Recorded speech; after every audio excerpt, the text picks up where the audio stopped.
Hello, everybody, and welcome to Rhonda Unleashed. My name is Rhonda Thomas, and I would like to say I feel fabulous today. I did promise I will have a podcast every week. So, here goes the topic for this week. I would kind of like to talk a little bit about myself at the beginning of the podcast. I will have a few guests along the way. Um, but the only thing I really kind of wanted to talk about is a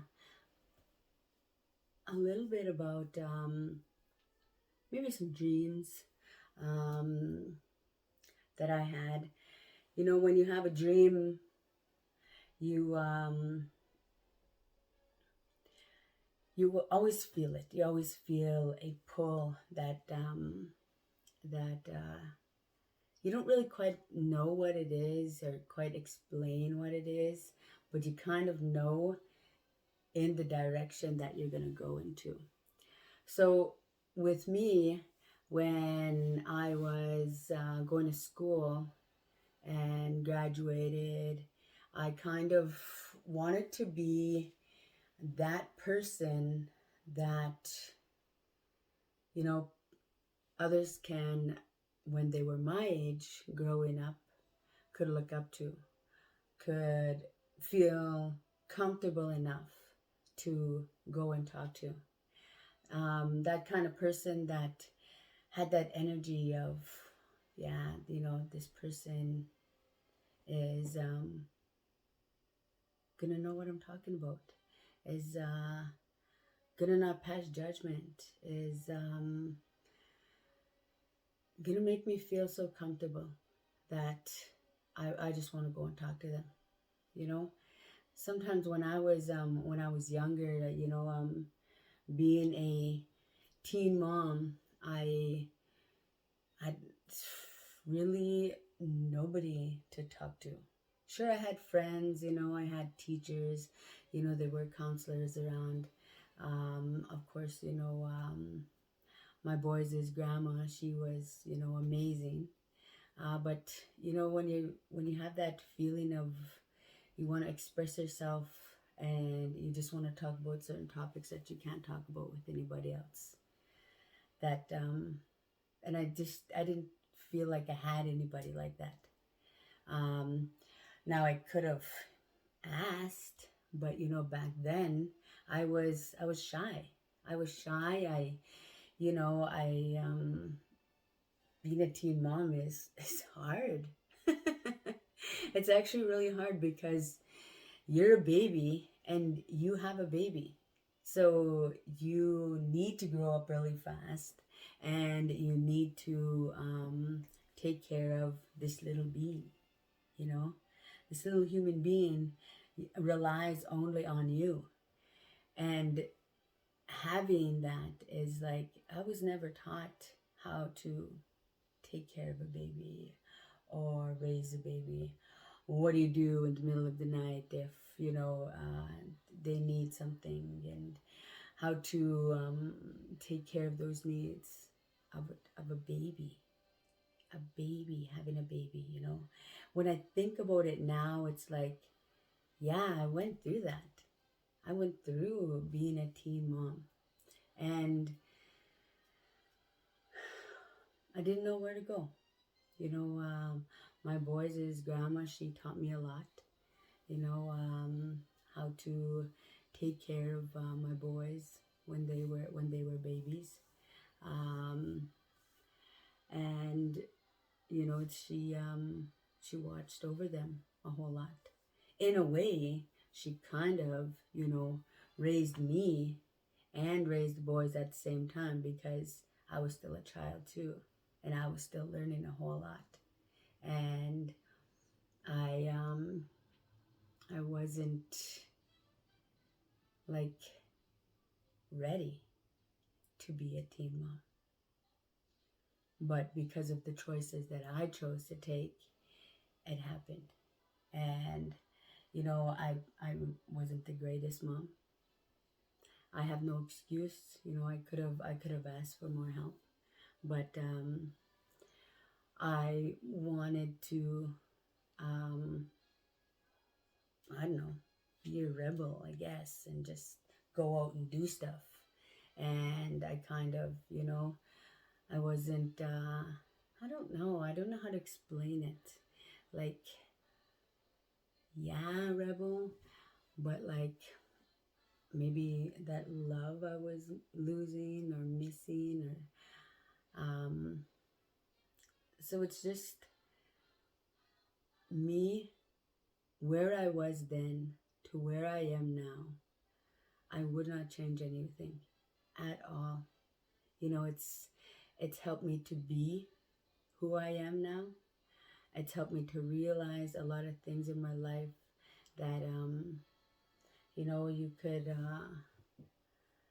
do for yourself. It's a lot of things that you can do for other people. Just being there for another person. I so thinking about it, and how I've come to be exactly in the spot that I'm at right now. I'm in the perfect spot.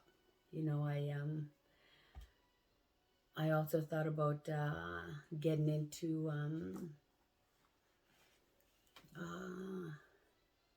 botany or working with the environment. At one time, I thought maybe that was my dream. But then it always goes back to helping people. Do something with youth, being that person that they're able to come and talk to and to reach out to, being comfortable, just being able to come and sit and just chatting with them. I love that. And that's the reason why I chose to become a teacher. I've never been about money. I no matter what I've done in my life, I've never really chased money a whole lot. I am sure, money does help. And if anybody knew the old me, I love to shop. I love to, buy shoes. I love to buy cute little outfits. I love my beaded earrings. Thank you, Chelsea, by the way. I love to be like weird sometimes, and I'm okay with it.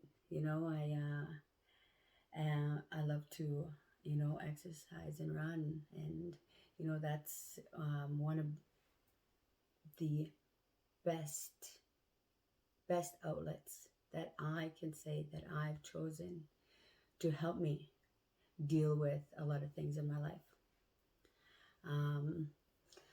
So when I think about it,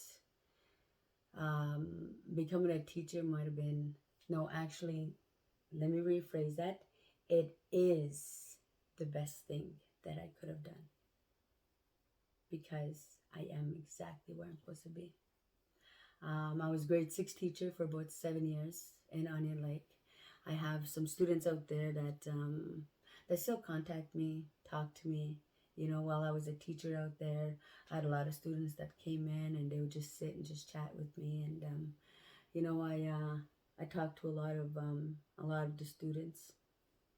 Our First Nations youth need some of those real people to come out and tell their stories about where they've been and how it's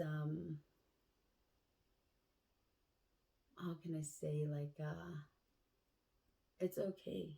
It's okay to come out and reach out to people. Don't be afraid. For a long time, I was afraid.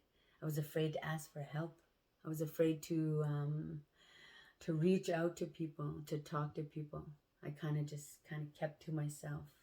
Especially being a teen mom, man, I didn't talk to anybody. I had like maybe one or two friends, maybe one real friend that I remember, from Whitefish. She wasn't even from Whitefish. But she was one of my best friends when I was in Whitefish. I still talk to her, and she's great, beautiful soul. And those are just the kind of people that I was attracted to. That the energy just attracted me to them because I felt comfortable with them. I felt safe with them, and I could talk to them. But I never kind of had that adult that kind of could guide me in the right direction. I guess the closest that I had to that kind of connection to an adult would have been my Auntie Debbie. She helped me out a whole lot, but I still didn't fully express myself to her, tell her about things that I was going through, the things that I was feeling, because I was too scared, for judgment, to get yelled at, to feel like weak, or like I couldn't do it on my own, or that I needed someone, that I had to depend on someone. I was always like, oh, I can do it, I can do it, I can do it myself. But it's okay to ask for help. It's okay to talk to other people. Like I've said before, that I believe that, I truly, truly believe that when you allow someone in and you allow that person to help you with whatever that is hurting you, your trauma or your hurt or something, I don't know what it is, but if you allow someone to carry it with you, you won't have to carry it alone. And I think the more that we talk about the different things that we went through in our lives, the more people will help, that more people will listen, more people will be more open, more, I want to say honest, but that's not quite the word I'm looking for. Just more expressing themselves, their true selves,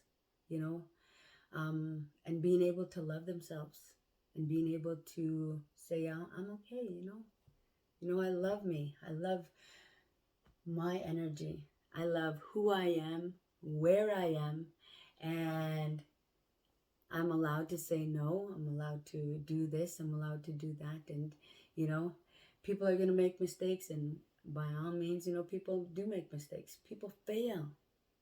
But you know what? You get back up. You get back up, try again. That's how we learn. And, for me, that's how I learned.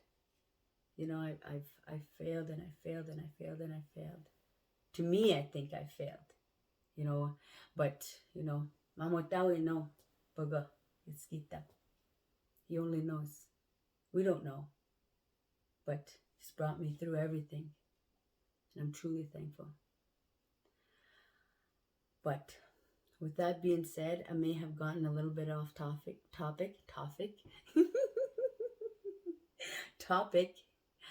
I am just practicing. I practice in front of the mirror a lot of times.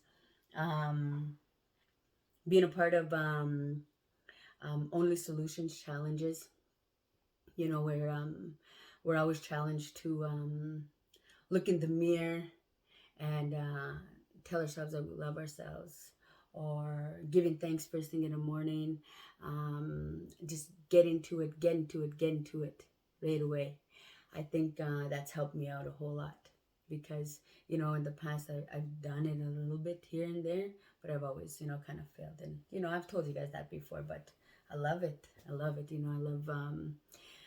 looking at myself in the mirror and telling myself that it's okay. It's okay. Get back up, and just do it. So that's what I'm gonna do. I practice in front of the mirror how many times. If you know me, I do Snapchats, little videos when I do a workout. Whatever comes into my mind, that's what I kind of talk about. Um, but one of the biggest things is giving thanks, man. No matter what you're going through in your life, giving thanks first thing in the morning, or even just for having the day, whether it was a bad day or a good day. You're just giving thanks for just having that day. And with that being said, I'm not going to take any more of your time. And I know I'm going to talk more and more and more. But I love y'all. Keep yourselves looking sexy. You are beautiful. And you deserve nothing but the best. The sooner you realize that, your future self will thank you for it. So I'd like to say, love y'all. Good night. And have yourselves a wonderful, wonderful evening.